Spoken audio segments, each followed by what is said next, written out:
বন্ধুরা, আপনারা শুনছেন 91.2 এফএম রেডিও সুন্দরবন, সাথে আমি আছি আরজিরিয়া। আমার সাথে আজও কিন্তু আছে ভারযশ আরোহী সাহিত্য। তাদের কবিতা এর আগেও আমরা শুনেছি, অনবদ্য অসাধারণ কবিতা ওরা আমাদেরকে শুনিয়েছে। আর আসুন বন্ধুরা, এইবার আমরা ওদের থেকে শুনে নেব যৌথভাবে একটা কবিতা কিংবা আবৃত্তি। তোমরা বলবে তো যৌথভাবে একসাথে?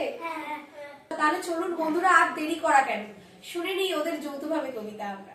নমস্কার, কবি কাজী নজরুল ইসলাম